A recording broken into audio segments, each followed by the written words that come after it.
Hey, Benny, you're not muted.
Looks like we still need a few folks, so we'll give it a couple more minutes.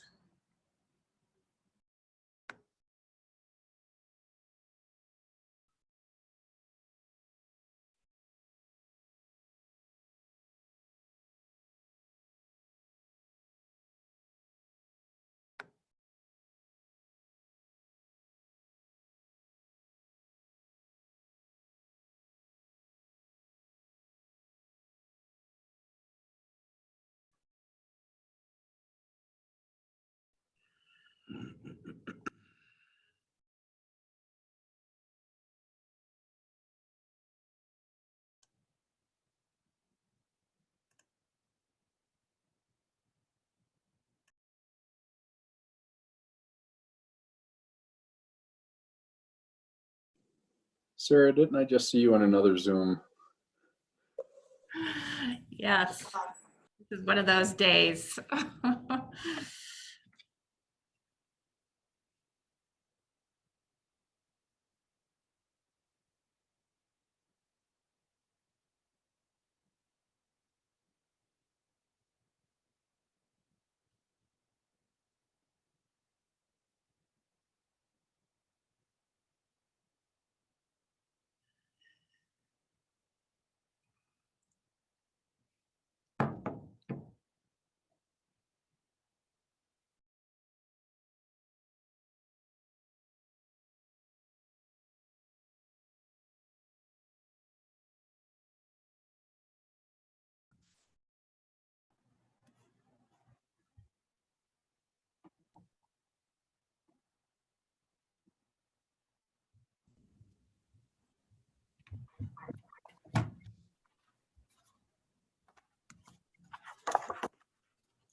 Good morning.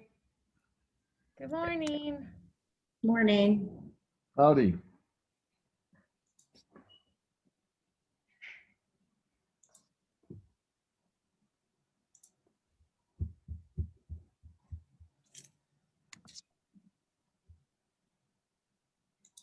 Looks like we've pretty much got everyone now, don't we? Yeah, is Matt gonna come, Sarah? Do you know? You're muted. We could start without him. He may just be transferring over from another meeting. Okay, great. We'll go ahead and get started then. Everyone, welcome to the November 17th JTAB meeting. I'm Kim Felstead, Park City's Transit Manager. If we're ready to get started, Cindy, would you please go ahead and call the roll? Morning. All right, Summit County Council members in attendance, we have Kim Carson and Chris Robinson. Park City Council members, we have Tim Henney and Steve Joyce. Summit County staff, we have Tom Fisher, Caroline Rodriguez, Jamie Danzy. Park City staff, we have Matt Diaz, Sarah Pierce, Kim Felstead, Vinnie Nguyen, Scott Birmingham, Robbie Snoot, Jerry Benson, Andy Stevenson, Julia Collins, and myself, Cindy Stockley. Okay, thank you, Cindy. All right, we'll go ahead and adopt the electronic meetings determination next. Notice of electronic meetings and how to comment virtually. This meeting will be an electronic meeting without an anchor location as permitted by Utah Code Open and Public Meetings Act, Section 52-4-2074 as amended June 18th, 2020, and Park City Resolution 05-2020 adopted March 19th, 2020. The written determination of a substantial health and safety risk required by Utah Code Section 52-4-2074 is attached as Exhibit A. Council members will connect electronically. Public comments will be accepted virtually as described below. To comment virtually, raise your hand on Zoom. Written comments submitted before or after the meeting will be entered into the public record but not read out loud. For more information on participating virtually and to listen live, please go to www.parkcity.org. Exhibit A, determination of a substantial health and safety risk. On November 9th, 2020, the mayor determined that conducting a meeting with an anchor location presents a substantial risk to health and safety of those who may be present at the anchor location. Utah Code Section 52-4-2074 requires this determination and the facts upon which it is based, which include Governor Herbert's declared a COVID-19 state of emergency on November 8th, 2020. Summit County has extended its emergency declaration and public health emergency declaration through January 8th, 2021. Statewide COVID cases and hospitalizations are increasing exponentially. This determination is valid for 30 days and set to expire on December 9th, 2020. Okay. Great, and with that, we can go on to public comments. We didn't receive any comments in writing prior to the meeting. Is there anyone that would like to address the JTAB for items that are not on the agenda today at this time?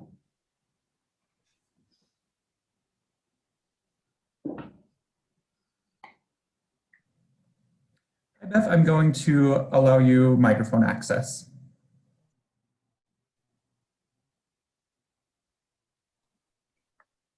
Hi, all.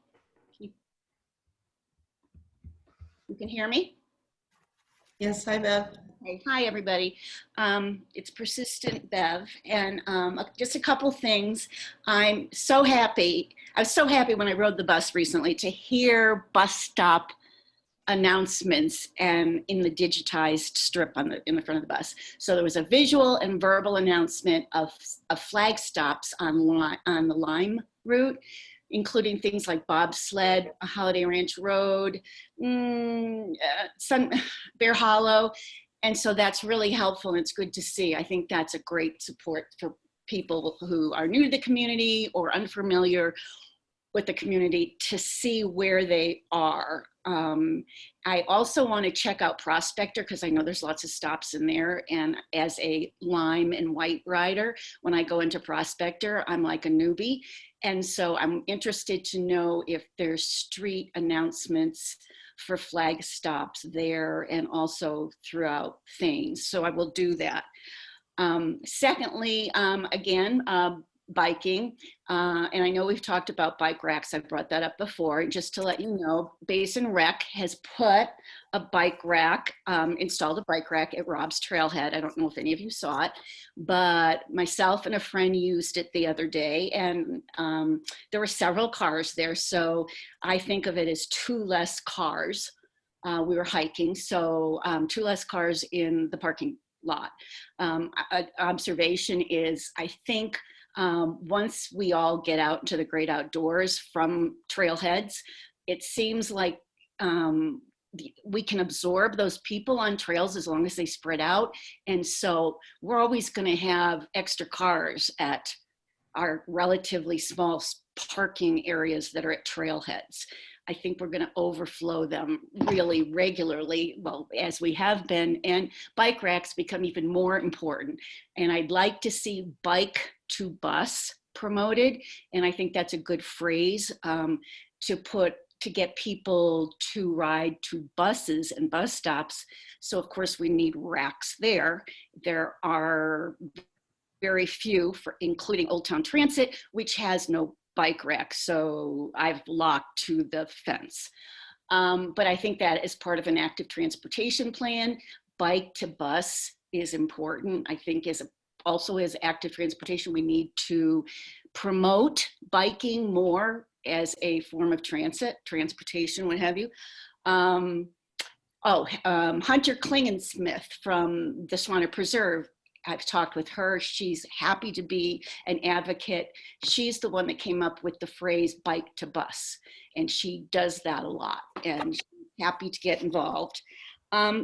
And so that's it. I guess a Dakota Pacific remark is that the more I walk, ride, and take the circulator around Kimball Junction, Redstone, the more I am convinced that it is a perfect area to promote active transportation and really promote it, which means the circulator, biking, sidewalks, bike racks. And if Dakota Pacific can come in and provide some senior housing, there's no better place in our community that I can see of that seniors would be able to get around really easily to the places they need to go, i.e. stores, community, Sheldon Richens, DMV. So I think it's a perfect place to really promote a community where biking, walking, circulator are really part of the package, and kind of get the conversation away from traffic. I think we need to start putting that idea out there, that this would be a community that would support strongly different active transportation options. And I just want to put that out there because I am in favor of Dakota Pacific if they would cut their residential units in half, or maybe 3/4 or something, but it's a good spot for active transportation. And I guess on that note, I'm done. Hey, thank you, Bev. Andy, do we have anyone else that wanted to make a comment today? And if you want to make a comment, just raise your hand, tap that raise hand icon. So far, I don't see anyone though. Okay.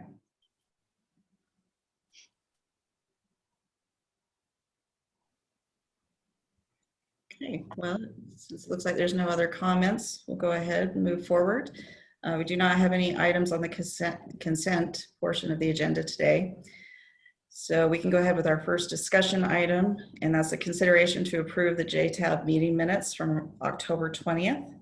Are there any changes to the meeting minutes?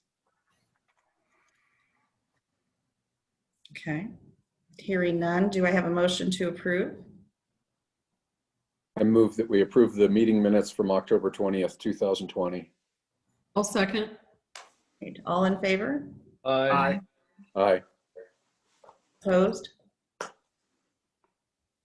Okay, meeting minutes will be approved from October 20th. And our next item on the agenda is an update from Caroline Rodriguez about the BUILD grant and BRT. Thank you. As you saw from the staff report, we did not receive our BUILD grant for bus rapid transit this time around. And while we were pretty disappointed, we actually got some really great feedback from the FTA administration on our application.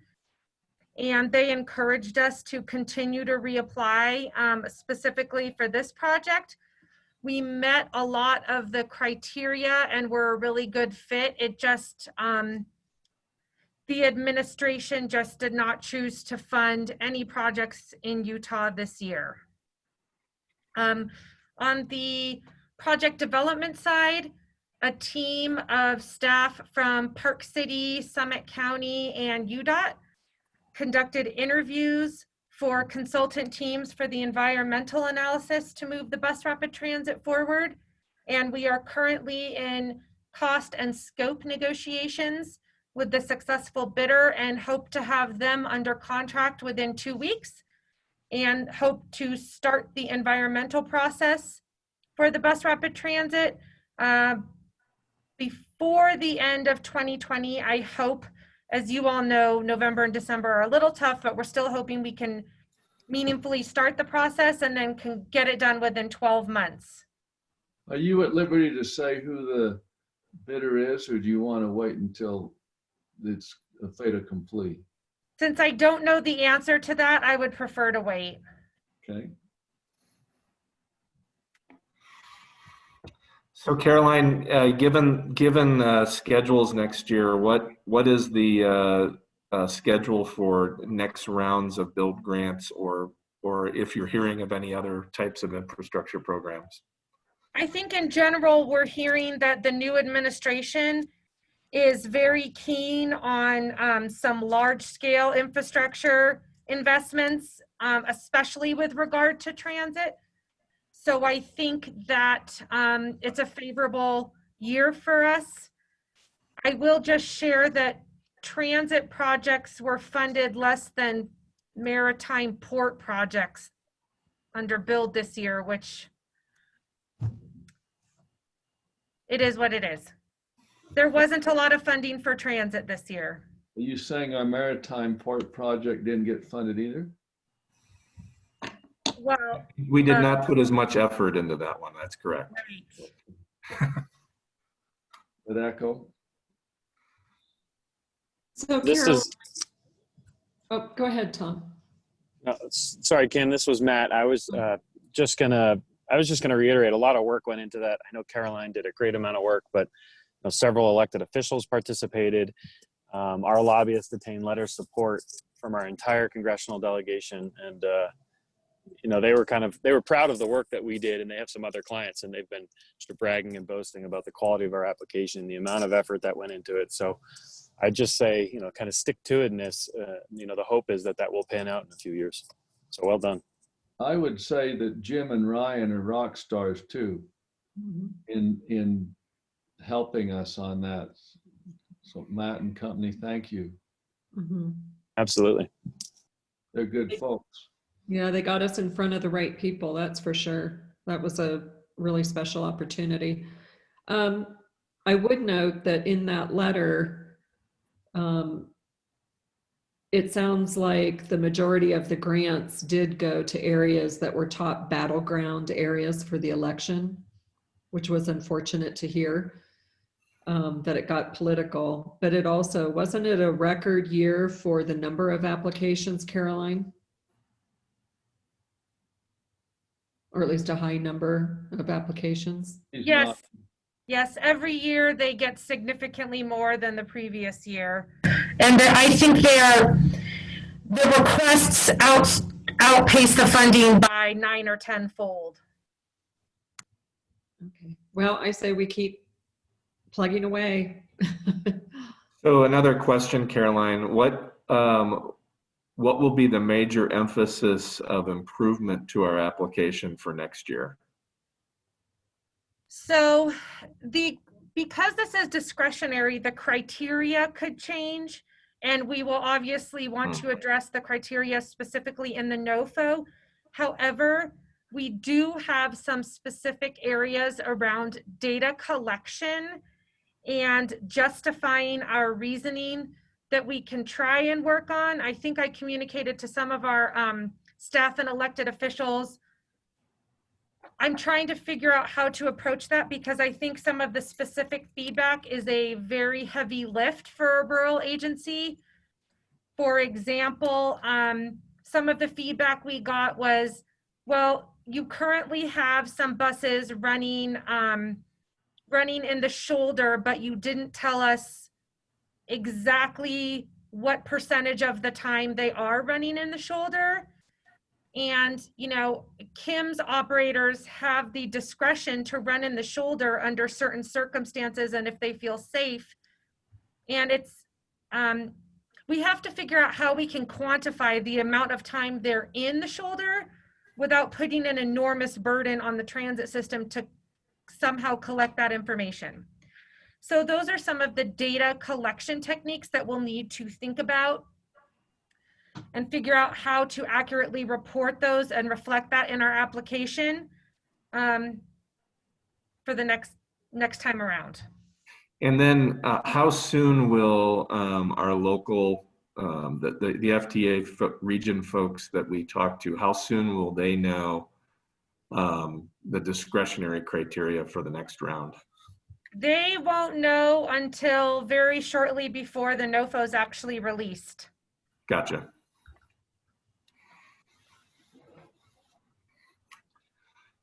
Are there Well, any comments or questions?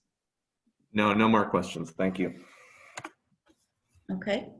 Are there any other operational updates that the county would like to give?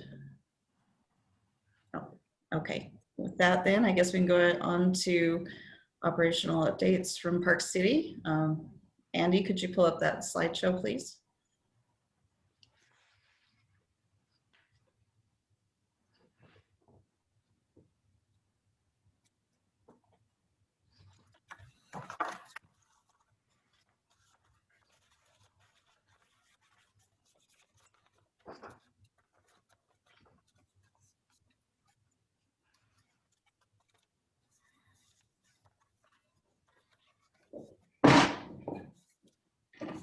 Okay, just wanted to update you on what we talked about last time in the last JTAB meeting.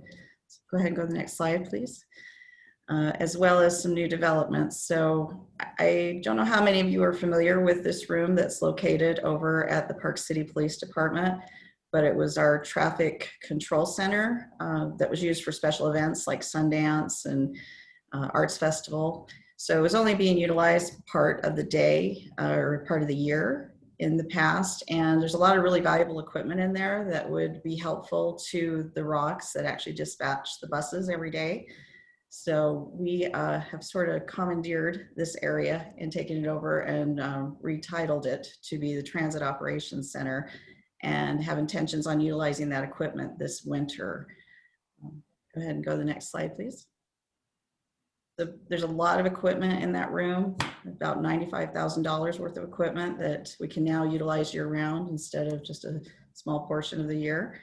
And what it helps the ROCs with is that we actually have access to the UDOT cameras. Currently, they only have access to the cameras that are on the internet that the general public can see. But there are many other cameras that UDOT has. So this would give the ROCs the ability to have more eyes out there in the system when they're making decisions about how to dispatch the buses and assist the drivers. Of course, we also have the city cameras. We've got the county cameras for like Kimball Junction Transit Center, Ecker Hill. And these are all tools that really were not being utilized in the past that we're quite excited about changing how we dispatch and using these tools for our purposes of, let alone the Avail system, which we have been utilizing, but we will continue to utilize that and see the GPS location of our buses real time. Jim, are you leaving the equipment there and putting humans over in the police building, or are you pilfering the equipment and bringing it over to the transit building? I'm leaving the equipment there and putting humans over there. So, okay. Great question. All right, next slide. Along with this change, you know, you might remember a long time ago, I mentioned that we were buying some support vehicles, and COVID certainly slowed that down for a while, but they're finally here. So we have 3 Toyota RAV hybrids that it's kind of hard to see, but they're equipped with light bars. And these are for our field supervisors to be actively out in the field supporting the system. This was something that was always an intent of the supervisors, but in reality, they never could get out there and they really didn't have the proper vehicles because often they were stuck, you know, in the office doing desk duties. But with a change in their schedules and their responsibilities, they're now able to get out there, and we've seen some great things already from their time in the system. So hopefully you'll be seeing some of our vehicles out there as they make sure the buses keep rolling. Kim, just out of curiosity, who are the field supervisors? That would be the folks that report to Vinny. There's 6 of them. And we've changed their schedules so that we have better coverage throughout the week and the weekend. We were really heavy with coverage on the weekdays, which for Park City doesn't make a lot of sense because of most of the events are happening on the weekends and the peak ski days. So they've gone through a lot of change in a year, and it has shown us that it helped better support the system by making all these things change at the same time. Thanks. Yeah. So the benefits of utilizing this area, you know, we're going to have one point of contact for like our peak traffic management that we do during special events. And we've reached out to the resorts and they are very receptive to this idea. In the past, they were sort of reaching out to individuals on their cell phones who may be on their day off, maybe on the slopes, and trying to, you know, work together to get the VMS signs, reading the way they need to point traffic to the proper parking areas when there was overflow. But now it's a room that will be manned from 6 a.m. to 11 p.m., 365 days a year. So all they have to do is just call one number. They don't have to search down an individual to get these changes made. And from that room, the ROCs can control the VMS signs, at least the ones that belong to the city. We still would work with the county, UDOT, and the resorts on their signs, but it'll be a really streamlined change from how it was done in the past. And we can, you know, communicate to city resources. Operators are often the first to see what's going on out there in the system, same with the field supervisors. So, you know, if there's a road that needs to be plowed, we're probably going to hear about it. It looks like you haven't set up iMessage yet. Probably going to hear about it from an operator first. And the police are really excited to have us as neighbors because we can work quite closely together being in the same building. And of course, we can still, you know, reach out to vehicle maintenance when we need their assistance to keep matters, you know, rolling out there in the field. Medical emergencies, you know, if an operator has an emergency on their bus, they just radio into the TOC and we will, you know, reach out to 911 from there and handle whatever we need to handle in the system to support the operators and the supervisors. So all the information is going to be flowing into a central location, TOC, and the information will be flowing out of central location is the hope of this exercise. And as I said, we have eyes in the system every day between the cameras, the operators, and the field supervisors. We can see a lot and really, I think, do a better job at supporting our system if we have these tools available to us year round. We partner with the resorts on the traffic management and lay the groundwork for future BRT management. When BRT gets stood up, you know, you have to actively manage that to make sure that it's staying on schedule. And the best way to do that really is with cameras and field supervisors. So this just gets that ready for when the day comes that we can actively assist with managing that. So as I said, TOC stand for? Transit Operations Center. POC. POC? Oh, point of contact. Sorry. Okay. And what was the ROC you kept mentioning? That is the Route Operations Coordinator. Okay, I'm sorry I'm not up on the lexicon. Okay. So 365 days a year, 6 a.m. to 11 p.m. And everyone that's going to be over there in that facility has to have their BCI background checked and cleared. So we've been working on that, getting our fingerprints taken and making sure that we have enough staff that's been cleared that we can adequately staff that for big events and day-to-day. And want to make sure that everyone's aware we're going to be now responsible for the peak day traffic management plan. In the past, that was Alfred and Alexis that kind of oversaw that. So this will now move that function to the TOC. So I don't know if there's any other questions about the TOC before I move on to where we're at with the health and safety still. It looks like a great addition. It's exciting. Be great to see it in action this winter. We're really excited about it. Yeah, probably a good time to get it started when it's slower. Yeah. I was lucky enough last year to pay a visit to the TOC under the supervision of Franklin. I was very closely supervised, just so everybody's comfortable with that. But I got to see the operations during Sundance, and it was really quite incredible. And it did occur to me, I wondered why we were not able or allowed to use that center to its full capacity and optimize the opportunity. So I'm thrilled to see that we're finally doing that. I don't know what happened, Kim, to change all that, but I'm guessing there were approvals that had to go through. And as you're talking about all these qualifications with background checks and things like that, but I believe there was a UDOT operator who was sitting at the desk and making the changes on the fly, which again is something that's really a valuable way and mechanism to be able to make adjustments, because of course we know the adjustments have to be made on the fly. You can't put a plan in place and then figure that that's going to work all day long or through the duration of an event or even during a season. So having that flexibility and that capacity is really a big step. I mean, I think you're kind of underplaying it a little bit. It's huge. Yes, thank you for that. Yeah, it did take some doing to be able to use this room year round. Oddly enough, one of the most difficult parts was getting a door installed. We had to have a door installed in a certain location to meet the police protocol. So with COVID and that, it got slowed down a little, but we're there. We've got our door, and we will be in there this winter. So I am very excited, and we will utilize Pine Top, who is the contractor that can change the UDOT signals. They've always come in on peak days. We can also use them remotely for maybe some unexpected events. So that will continue because it is very helpful to the traffic management. Kim, I just have to interrupt and say one of the other things that happened is Kim happened. Having Kim, she's got incredible experience running a center like this. When she was at UTA, she ran a similar operation. So we're really lucky to have that skill set, and I think it is going to make a huge difference. Thank you. Okay, any other questions, comments? Okay. Then we can go on to our APTA Health and Safety Seal. We're making good progress on this. We've got our URL set up so people can actually go to that section of our website and learn what we're doing to keep everyone safe and the cleanliness standards that we're enacting on our buses right now. We did an interview yesterday on PCTV, Andy and I did, to talk about winter transit and all the steps that we're taking to keep the public safe.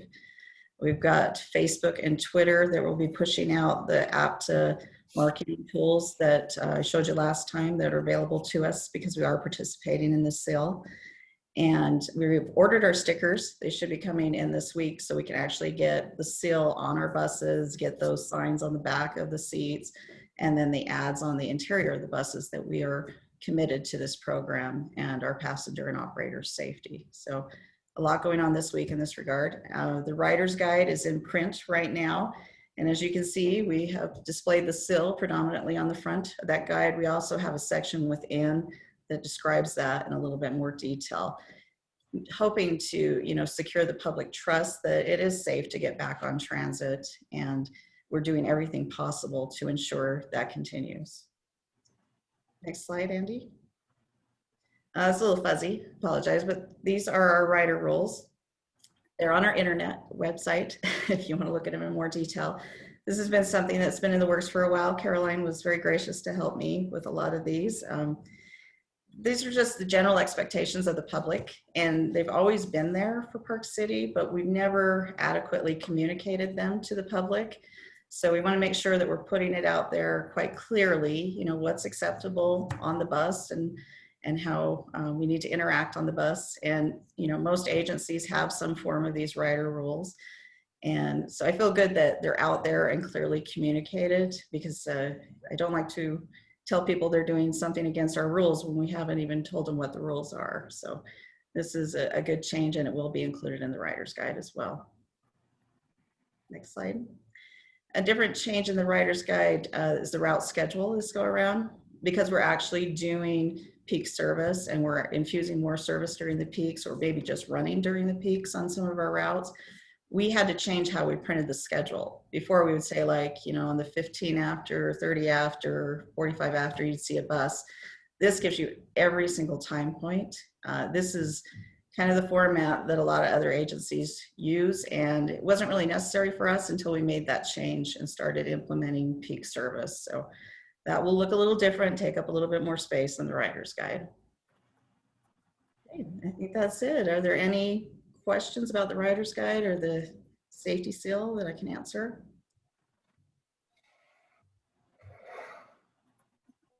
Okay, well, thank you.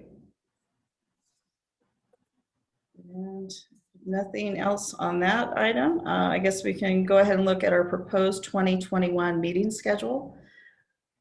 I figured if it's not broke, don't change it. So I'm recommending the third Tuesday of each month, still at 9 o'clock to 10:30. And these are the dates that the third Tuesday would land on. So are there any concerns with keeping that kind of schedule for the next year? Nope. Okay.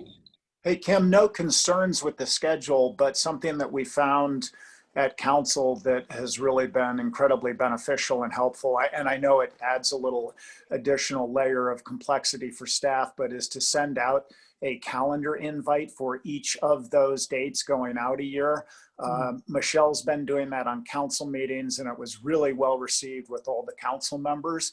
And again, I recognize that's additional work for Cindy or whoever would be doing it, but if that isn't too much work and there is a way to do it, it would be greatly appreciated. Yeah, we can definitely do that.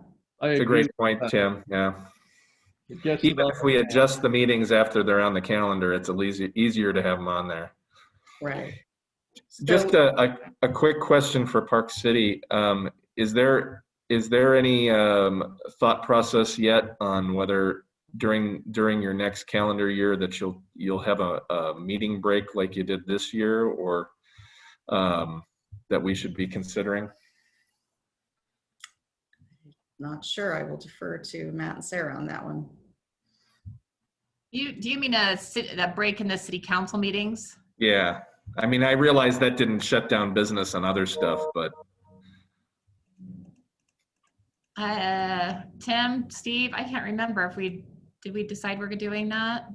It's the August recess that I think Tom's referring to. We kind of took August off. And I am assuming that we have built that in again, but I'd have to jump off and look at my calendar. Maybe Steve's doing that, or maybe somebody recalls whether we built that in or not. The only comment I'd have to that schedule is that the nature of our meetings, we are hoping will change after June 30th, where we're going to be kind of winding up JTAB, at least in our minds as we know it, and there may be a lot of other interaction, but I don't foresee it being the same format. Right. That's not a revelation, I wouldn't think.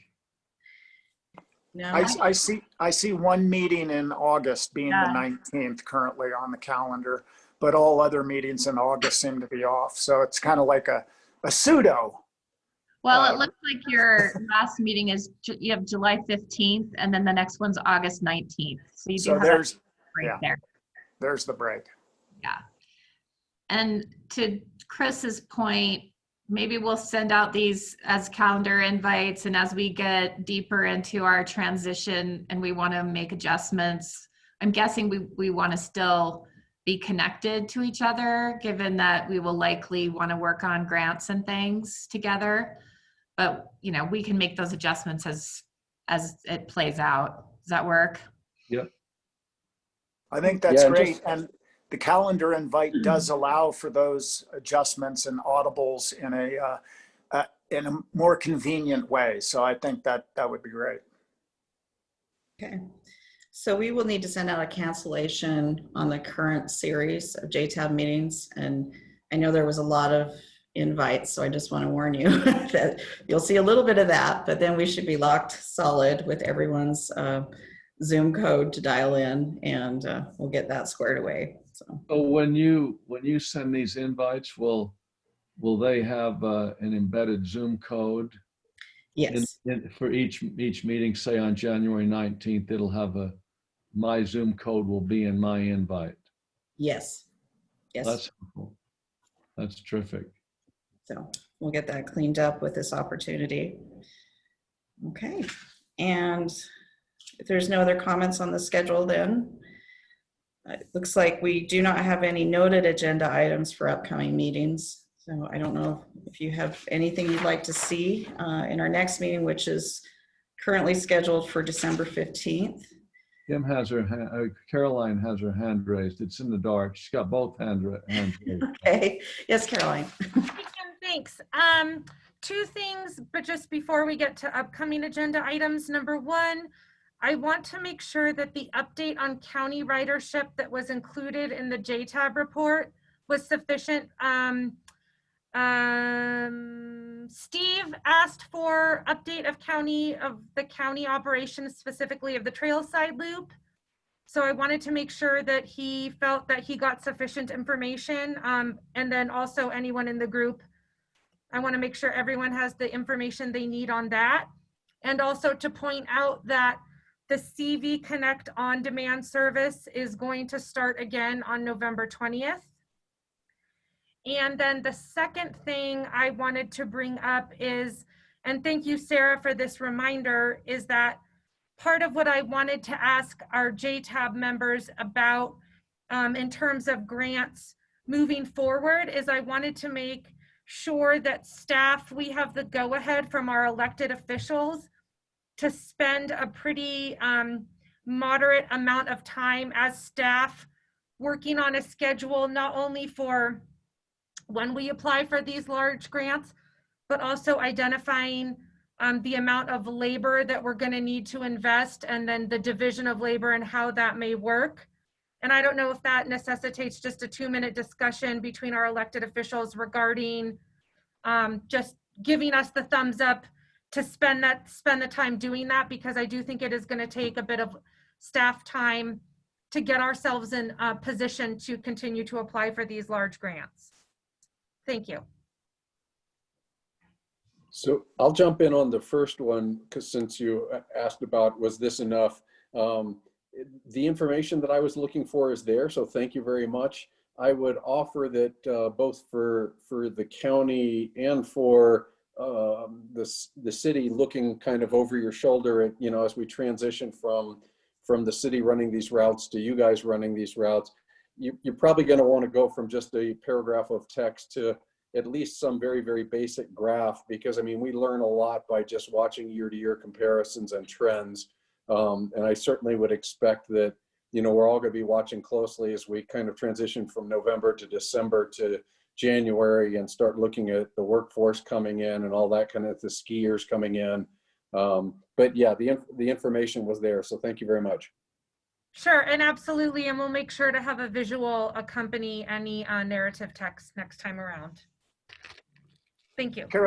Caroline, have you been, and this is just asking anecdotally, you may have data to support it, but you may not because of COVID and all that. But have you been pleased with the CV service, the on-demand? Because that's kind of a new way of delivering transit. And I'm just curious what your experience has been with that. Well, our experience ended last year in March, obviously. But last year, yes, we were very pleased.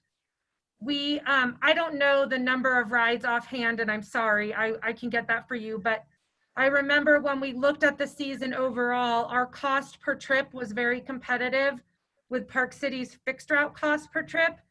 And I believe there were only 3 or 4 days, like peak of the peak days, when people waited more than 7 minutes for a pickup.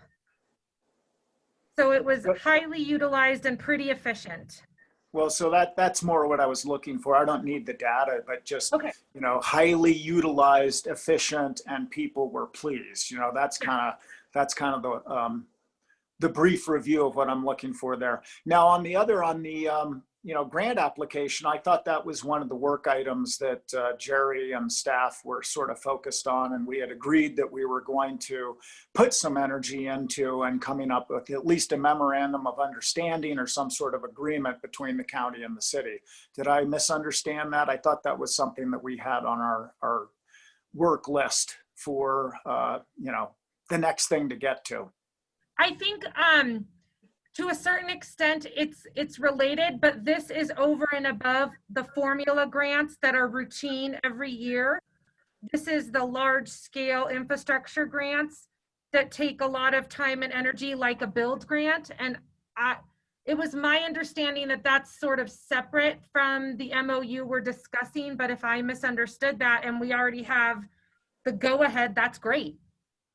Well, I'd sort of defer to Matt, Sarah, Kim, and Jerry on Park City's understanding. That was my understanding. My understanding, we had given the go-ahead to reach some sort of consensus agreement on how we were going to proceed with those items in the future, because they are critical to the regional transit system. And if I misunderstand that, somebody please inform me. But I see that as a really essential and critical component of a highly functioning transit district, regional transit district, of which we are going to be a significant member. Great. Caroline, but that's just me. I'd suggest that staff, you and Tom and me, Kim, Jerry, Matt, get together and kind of lay out a path forward for all of that. And then maybe we can circle back and update everyone.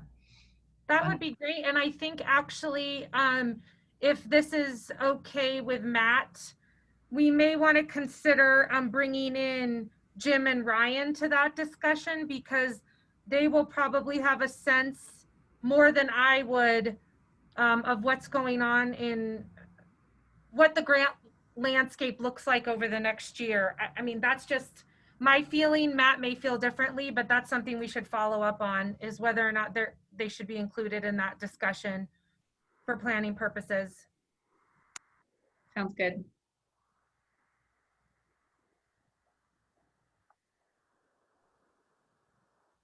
Caroline, just one question. I know I've heard the answer to this before, but I apologize, I don't remember. You guys are doing the study now to kind of look at what your needs are for the Snyderville Basin area, and looking at what would happen to the lime and the pink and all that kind of thing. When do you think that starts to wrap up with something that actually smells like a recommendation that would go to the county council? January is what we're hoping. Okay, perfect. Thank you. I would say, Steve, that we are taking some interim steps. For instance, we're going to have an ordinance, a work session on a proposed ordinance that will be amending our transit district this coming Monday, the 23rd, in our county council meeting. We're moved it to Monday to avoid the Thanksgiving holiday. And I think Tom will be extending an invitation to you all to that independently, but we're making some progress on getting our governance set up. Yeah, my main concern is just, I have a feeling the June 30th date is gonna sneak up on us remarkably quickly. So I think the big hurdle in my eyes was you guys kind of seeing what came out of that needs assessment and the proposals that came out of that. And therefore that starts to shape what the transition looks like, and, maybe even has impacts on what we do with the white line and all that kind of stuff. And, I think if that gets pretty far along in January, then we've probably got, easily enough, I say easily, but we have enough time. If the answer to that was March or April, then I was going to start to get kind of scared that June wasn't real. Yeah, we want it to be real, so it's a point well taken. Thank you. And I'll just add the evaluation, the white we see is pretty much staying as is, and it'll serve as that spine. We may want to jointly look at that in the future. And of course, we'll have to look at, making sure that scheduling is coordinated, which I know we're doing currently with the Trailside Loop, but yeah, I could just imagine that we might come back especially if you start doing, and I don't want to go down this rabbit hole, but I'll just, 1 minute. If all of a sudden you started doing lots more kind of on-demand feeders and the thing they were feeding into was the white, then do we open up the question again of does the white go all the way out to the Eckerd Park and Ride lot because there's a bunch of feeders dumping in there? Do we change the frequency of the white because now it's absolutely the core spine of everything we do and you want to see it run more often? Or, you know, I think it's probably going to smell pretty close to what it does today, but it's almost hard to imagine that it would be exactly the same as it is today if you guys are making fundamental changes at one end of it. mm-hmm. Who knows? We'll see. Okay. Are there any other questions or discussion about any of the topics that we've covered so far today? Hey, Kim, just a quick one. I know that you just went to our new winter season schedule on the 15th, so just a couple of days ago. And actually, I was walking around my walking route around Snow Park area, and I saw what did I see? I saw a yellow, a green, I think a red. I saw a whole bunch of different routes that I haven't seen all winter long. And I know the red is the citywide, but I think it's been repurposed to its old red self again because it didn't say citywide on it. And I know we don't have enough days, but can you say anything about that? Were the riders like, hey, I picked up more people than I thought, or I haven't picked up anybody, we just ran empty buses all day for a couple of days? Any initial impressions on how that went? And I know this is off track, but I was just really curious because I know we just made that change and we're in the midst of a pandemic. Yeah, the ridership numbers are still staying pretty consistent. They didn't go up with the change. It is good seeing all our routes out there again. But I did have an operator comment yesterday that they actually had a pretty crowded bus with about 30 people that were all employees trying to get to the resort from Prospector. So I need to reach out to the resorts and have them help us encourage people to use masks, especially if a bus is going to be that crowded. So, but that was just a one-off. It really hasn't been an issue, but we're going to continue to monitor that and add service where we can if there's a pattern to those large crowds all getting on around the same time, which typically there is. This may or may not be a practical idea, but have we thought, or do we already have a mask dispenser or the ability for people who are getting on without masks to get one of those PPE type masks that we seem to have boxes and crates of? Yeah, all the operators have masks with them. There's not a dispenser, and maybe that, you know, would help people be encouraged that they don't want to approach the operator. But every day an operator goes out there with several masks, and the need hasn't really been there. You know, initially it was, we were handing out a lot of masks, and then it slowed down because everybody had their own. But I think with this infusion of the resort employees coming back in to Summit County, we probably need to really push that effort again, because we've got new patrons that haven't been riding, you know, the whole time that we've had the mask ordinance in place.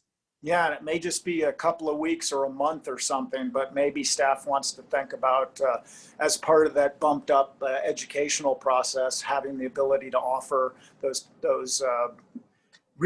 one, you know, I don't know, the masks that aren't the ones that, you know, are long-term, or just the couple of use masks, the little blue ones that we see hand out on Main Street and everywhere else. And I think, I mean, I may be mistaken about this also, but I think we have a lot of those around because I keep seeing boxes of them every time I show up at a handout for one of those events. Yes, we are well stocked in masks, which is nice to say because that wasn't the case in the beginning. Right. So, okay. Yeah, we'll certainly focus on that effort. Any other comments or questions? Okay. So our next meeting is on the 15th. And if you do have some agenda items you would like to see, please just email me and let me know. We'll make sure that we get those on there. So And- Kim, Mhm. I know we received, and I just received it earlier this week and just took a really cursory look at it. But the traffic study for the new park and ride. And I was wondering if we could spend some time next month taking a look at that. Okay. What ideas that you may have for, running that. I realize that's possibly, that project may possibly be delayed. But if we could have that conversation. Okay. Yeah, definitely. We'll add that to the agenda. Okay. Well, if there's nothing further, I think we're at the end of our agenda. So do I have a motion to adjourn the meeting? So move. Okay, second. Second. All in favor? Aye. Opposed? See you All right. guys. Thank you. Thank Thanks, you. everyone. Thank you. Good See you, day. everybody. Thanks.